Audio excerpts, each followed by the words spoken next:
2,8.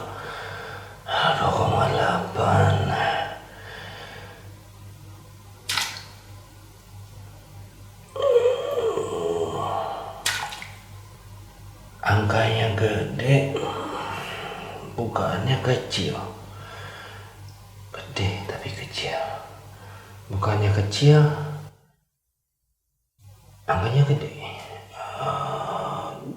Aduh, gimana?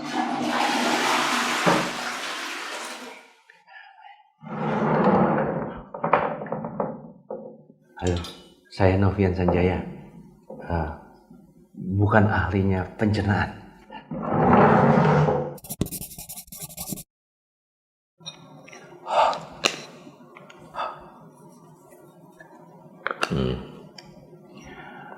Kali ini saya minta pada Anda semua untuk bersabar dengan saya, karena kita akan mencoba membedah sesuatu yang agak sedikit rumit. Saya coba dengan cara yang paling mudah untuk dicerna, walaupun saya bukan ahli pencernaan. So please bear with me. Pertama, diafragma. Yang kita bicarakan di sini adalah besar kecilnya lubang bukan pada lensa kita. Prinsipnya makin besar lubangnya, semakin banyak pula cahaya masuk. Gampang ya? Kedua, cara penulisan urutan f-stop. Mulai dari 2,8, 40, 56, 80, 11, 16, 22, dan seterusnya. Dari mana itu angkanya? Ya, kita memiliki konstanta sebesar akar 2 sebagai faktor pengalih. 2,8 kali akar 2 sama dengan 40. 40 kali akar 2 itu sama dengan 5,6 dan seterusnya. Dan lompatan dari setiap f-stop ke f-stop lainnya itu berarti satu stop. Kalau dari 2,8 misalnya ke 5,6, ya itu 2 stop. Yang ketiga, penulisan baku untuk f-stop terbesar satu lensa biasanya ditulis 1:1,4 atau f/5,6, seperti itu. Seperti kita ketahui, angka itu merupakan angka perbandingan antara lebar bukaan f-stop dengan focal length dengan rumus N sama dengan F/D. Atau bisa kita rubah menjadi D sama dengan F/N. D mewakili diameter lubang diafragma, F untuk focal length lensa kita, dan N adalah variabel f-stop kita. Semisal kita memiliki lensa 100 mm dengan f2.0, maka besar lubangnya adalah 100/2, 50 mm. Yang mana itu lebih besar diameternya bila kita memakai 22 diafragma.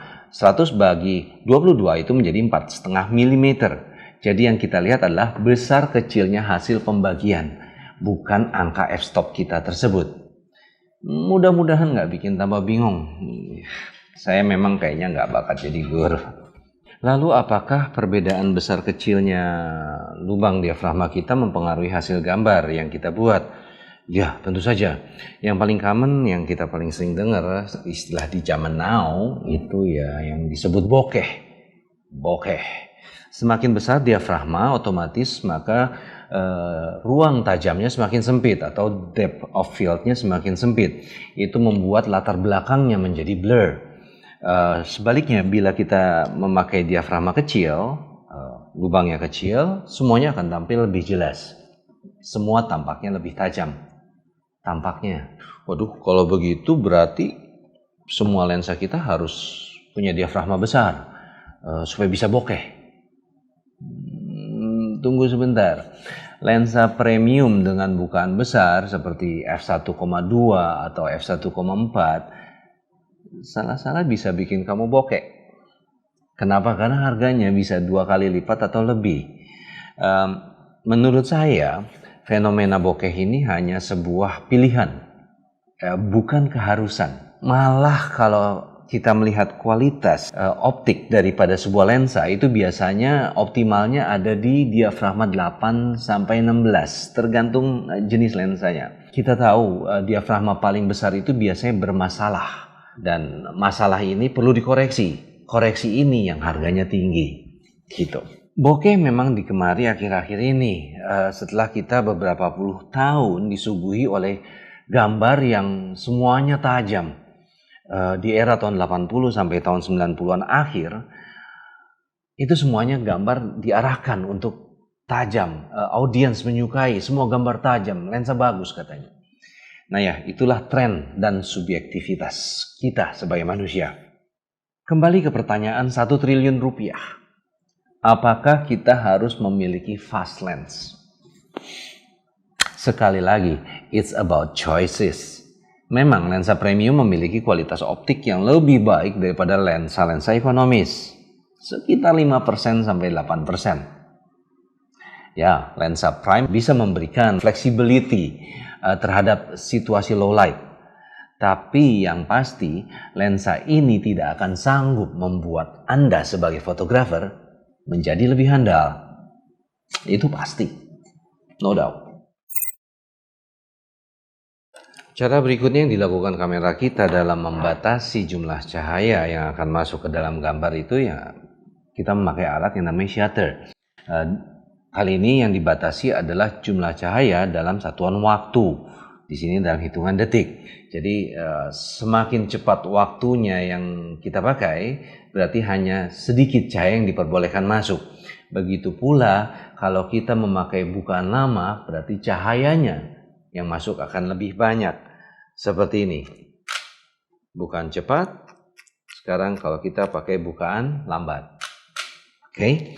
Sedangkan untuk standar penulisannya, kalau dalam diafragma kita mempunyai konstanta akar 2. Untuk shutter speed ini kita punya konstanta setengah sebagai faktor pengali. Seperti di samping kanan saya ini ada urutannya dari mulai B, bulb, sampai 1/8.000 second. Dalam pengaplikasiannya, shutter speed biasanya tidak menimbulkan banyak masalah. Nanti kita bahas berikutnya. Terutama kalau kita banyak memakai kamera pada keadaan sinar matahari, daylight maupun available light. Masalah nanti akan muncul kalau kita sudah memakai flash atau strobe light. Secara mekanik kita mengenal ada beberapa jenis shutter. Yang pertama yang kita banyak ketemukan dalam kamera DSLR maupun mirrorless kamera kita itu yang kita sebut curtain shutter, di mana shutter ini terdiri dari 2 bagian, front curtain sama rear curtain.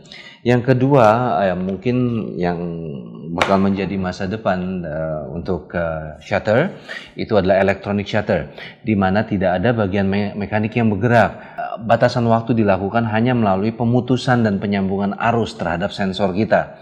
Nah ini kebanyakan ada di Android kita, atau kalau kamera kita mempunyai silent mode atau quiet mode, itu sudah dilakukan secara elektronik. Dan yang ketiga adalah yang agak tidak common adalah central shutter. Bedanya adalah shutter ini terletak di dalam lensa, bukan pada bodi kamera kita. Itu bedanya. Udah jarang. Dalam bahasa umum biasanya kita kalau memakai shutter speed lebih lambat dari 1/60 itu udah masuk kategori slow shutter speed. Di atas 1/60 kita menyebutnya fast shutter speed. Ya, 1/125 atau 1/1000 second itu masuknya fast shutter speed. Dan tentunya cepat lambatnya shutter speed ini juga mempengaruhi hasil gambar yang kita hasilkan nantinya.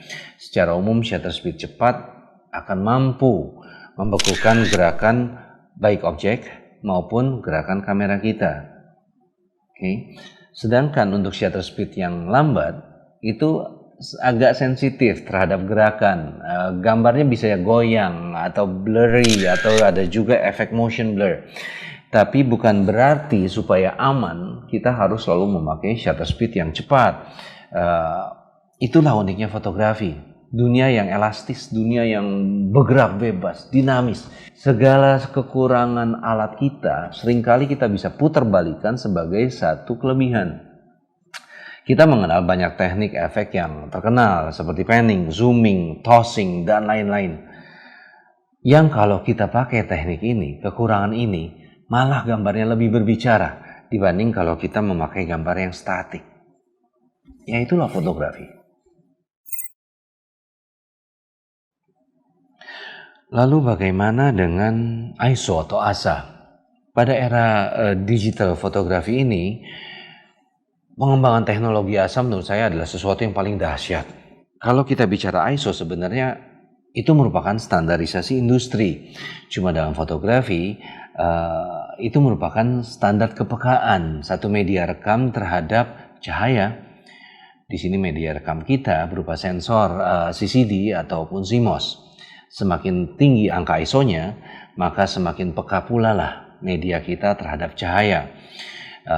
Efek yang ditimbulkan juga ada. Semakin tinggi asanya, semakin gambar kita akan sedikit grainy atau noisy lebih tepatnya. Secara mayoritas saya pribadi menyukai kalau gambar saya itu halus atau grainy-nya sedikit aja. Saya lebih menyukai asar rendah. Walaupun kita tahu kemampuan sensor digital kita terhadap low light sekarang itu udah magical, luar biasa. Kita bisa mempush ISO kita sampai level tertentu. Beberapa tipe kamera kelas tertentu itu bahkan masih memiliki butiran yang sangat acceptable walaupun kita pakai pada ISO 1000 atau bahkan 1600. Satu hal yang pada zaman analog hanya berupa mimpi di siang bolong, tidak mungkin. Tapi sekali lagi, tidak melulu gambar itu harus halus. Beberapa gambar malah saya naikkan grain-nya karena disitulah kekuatan dari pesan gambar yang saya buat tersebut. Ya, welcome to photography. Nggak ada aturan jelas. Lalu bagaimana hubungan ketiga elemen tersebut? Ya, di sini kita bakal mencoba memakai alat peraga yang sederhana untuk menganalogikan hubungan diafragma, shutter speed, dan ISO. Air berpasir ini kita andaikan sebagai sumber cahaya. Besar kecilnya lubang tutup botol ini kita anggap sebagai diafragma. Saringan halus dan kasar itu sebagai wakilnya ISO. Dan tentunya wadah media di sini sebagai media perekam kita. Kombinasinya sebenarnya sangat simpel. Untuk settingan pertama di sini kita simulasi diafragma besar. Di sini botol saya tidak pakai tutupnya dengan saringan yang halus. Basically diafragma besar, ISO rendah. Kita coba lihat apa hasilnya. Oke. Ya, di sini airnya relatif jernih dalam artian banyak sekali pasir yang tidak bisa lewat, dalam artian grainnya akan halus.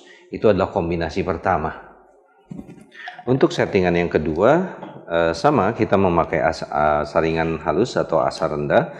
Cuman kali ini kita memakai diafragma yang kecil. Di sini kita pakai tutup botol yang kecil, lubangnya sama, yang berpasir juga kita masukkan. Butuh waktu sangat lama untuk menghabiskan air di level yang sama dengan yang pertama tadi. Jadi ya, diafragma kecil, asar rendah, butuh shutter speed yang agak lambat. Penggambarannya seperti itu.